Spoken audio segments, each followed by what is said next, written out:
Morning, everyone. Morning. So I should be live onto my page, and I'm then going to stream this into my Facebook group, which is, and then I can stream it over to other places so I can share it on.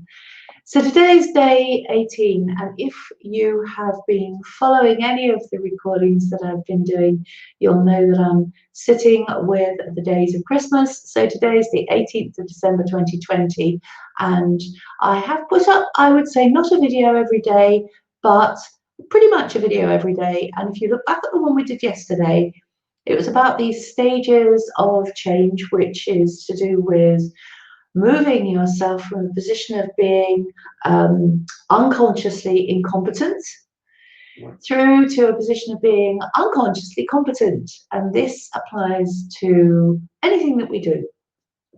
So a grounded example of that might be that when I first started off doing these lives, I had a degree of unconscious incompetence. So when I used to start off, I used to sit, and I still do sometimes, faff around at the beginning of these recordings, forgetting that actually, even though I can't see what's going on, this is going out live, and that actually now I know that I have a different awareness. I've had an awareness shift, and it means I've gone from having a level of unconscious incompetence to knowing consciously that I am incompetent. I haven't actually progressed to the point of being unconsciously competent in everything to do with this. But today, I wanted to talk a little bit about something that is incredibly close to my heart when it comes to health and well-being. So the thing that is really important for me is to address the balance between, and if I hold my hands out like this, and you can do this yourself, if you're watching this, literally place your hands out in front of you like that. And on one side, we're going to just split this in two. Shouldn't really just split it in two because we're not talking reductionism, but let's just split it in two for the sake of it today. So on one hand, you're going to have your mindset. In other words, the mindset that you have about something. And then on the other side here, you're going to have your physical body and your movement, etc. What I'm interested in is for you to put those two things out on your hands, and actually to think about which one seems to, if you like, have more weight to you. If you were to go on sign up for a training program, let's say a self-improvement program, we can use lots and lots of phrases and names for this learning industry where people are learning about themselves, personal growth, personal development, as I say, self-improvement. But if you were to put these two parts of yourself out, your mind, if you like, and your body, what would you go for first? Would you go for mindset? Would you go for movement? What would you do? So just put that on your hands and think about it. Now this is just playing a game. And the reason I'm playing this game with you today is because, yes, your mindset is incredibly important. We know that if you have cyclical recurrent problems with your mental health, which you probably do, I do, who doesn't, that actually if you've had a problem in the past with some sort of low mood, then it's likely it's going to recur. It's one of the best predictors of whether you're going to have mental health issues, depression, anxiety, loss, grief, whatever you want to call them again, is if you've had some in the past, you're more likely to have something in the future. And most people do get occasions where they feel very sad, very low. Some people go a lot deeper than others. But that sort of relationship with patterns and habits is well known. So if you go and do a program, if you go and do a training, most times if you complete a training, they will be talking mindset. And I'm interested in how many people really think about their body movement and body self-use. My own feeling is that oftentimes I read about people doing yoga or Pilates or going running or stretching or this, that, and the other. And For me, when somebody is wanting to develop their ability and capability to use and their skill to actually perform, that's quite a deep process. So I wanted to introduce you to something, and this is actually to do with what we call the self image. So the self image, and I'm just going to go through some of my notes here if I keep looking down. So there are really, if you like,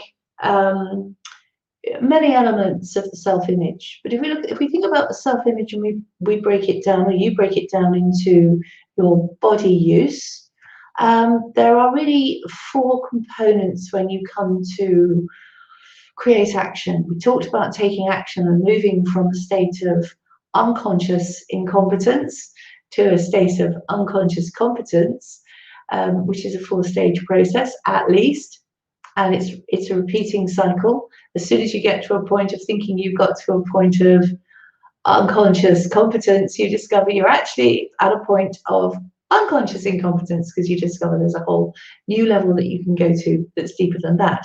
So it is an ongoing cycle. If we're thinking of skill, because this is mostly skill, if you're doing work with your word work and your mindset work, that's skill training. So you're increasing and upgrading, if you like, your capability to do things in different and new ways. That would be the nice way to put it. And yes, oftentimes when people are moving and using their body, what happens is that they get more and more set in their ways. They actually become less and less able to do things, and less and less agile, less and less flexible. The idea of getting down onto the floor, for example, and getting up again, or being able to do that freely and easily, is something that sometimes people make assumptions that they're not going to be able to do as they get older. And that's action, that's a skill. Like any skill, if you practice it, you can remain good at it. And I'm going to just go through these sort of 4 components of self-image here, which I've been jotting down because I'm working on devising these training courses now, which I'm going to be putting out for a whole core group of people that I work with. So each of these 4 components, if you like, works together, and they're all separate, but they all have a certain part. So in order to actually be thinking, to be aware of what's going on around you, to be even considering or listening to this, you need to be what we call awake. And not be dreaming, not living in a dream world, not be off, really not accepting and acknowledging that a lot of what goes on around us is a whole construction and theatre, and that people are play acting, they're playing roles, etc. And being awake to that, not sort of walking through life as a dreamer. And being able to sense and discern your physical position in relation to the outside world, and also in relation to the reality of something called gravity. So we've got this thing called gravity on the planet, and we can't forget that gravity is there. If we didn't have gravity, we would not be attached to the planet in the way we are. We wouldn't. If you think of people up on the shuttles and space shuttle and things like this, the gravity effect is not there. So when we come to move and use ourselves, take action, literally move from A to B, get up and walk across the room, one of the elements we're working against, or one of the fields, if you like, is gravity. And it follows that movement and sensing and feeling, which we use when we come to work against gravity, are also involved in thinking. So there's a direct relationship between how we're thinking, what we're sensing and feeling about a situation and circumstance, and the words that we're generating. Also, what we're sensing and feeling about our relation to gravity, the activities, the actions that we want to take, and the movements that we take, that we make. So there is a relationship between movement and thinking. There's a big relationship between movement and thinking. There's a big relationship between body use and how we feel. Because in order to feel angry or happy or sad, you will tend to be in a certain posture. And there is a kind of relationship between the feeling of sadness and the posture that you have. And and that is, again, that's to do with your movement and your thinking and your feelings. So if you're standing and looking up and having a sort of an open way of being, it actually has an impact on how you can feel inside yourself. And this goes also into a lot of the training that came out in the 1970s in neurolinguistics, where people were adopting ways of standing, ways of holding themselves, ways of being, taking on the posture of, let's say, a powerful speaker. And actually finding that by taking on that posture, taking on that way of being and that persona, what happened was it gave them confidence. It gave them the sense of confidence. It gave them a feeling of confidence. So how you move and use your body is really absolutely an integral part of change and the change processes that you can make if what you want to do is to implement something to do with your own personal growth, change, learning, whatever you want to call it. Improvement sounds wrong to say it's an improvement, because actually we tend to say, you are perfect as you are. And, we are all individual, you are individual, you are perfect as you are. However, it doesn't mean that you can't develop a strength. It doesn't mean that you can be more powerful. It doesn't mean that you can be more confident. It doesn't mean that you can be more loving, more kind, more of those strengths can be developed. And one could say that might be an improvement. It might be a betterment, if you like.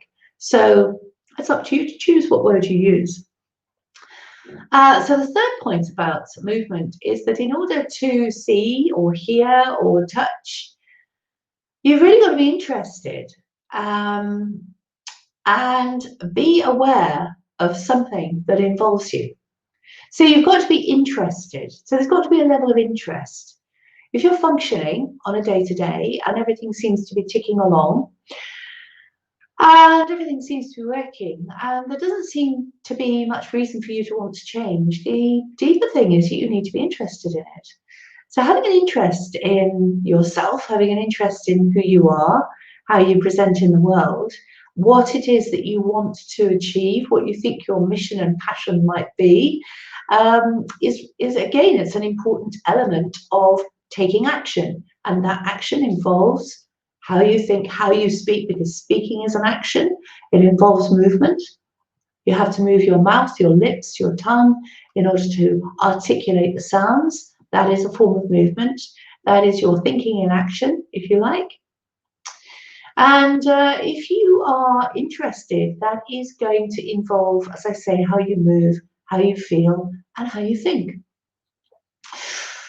And the last point about this self-image and self-awareness and movement is that in order to move, you've got to be using at least one of your senses, at least one, consciously or unconsciously, which involves feeling and thinking.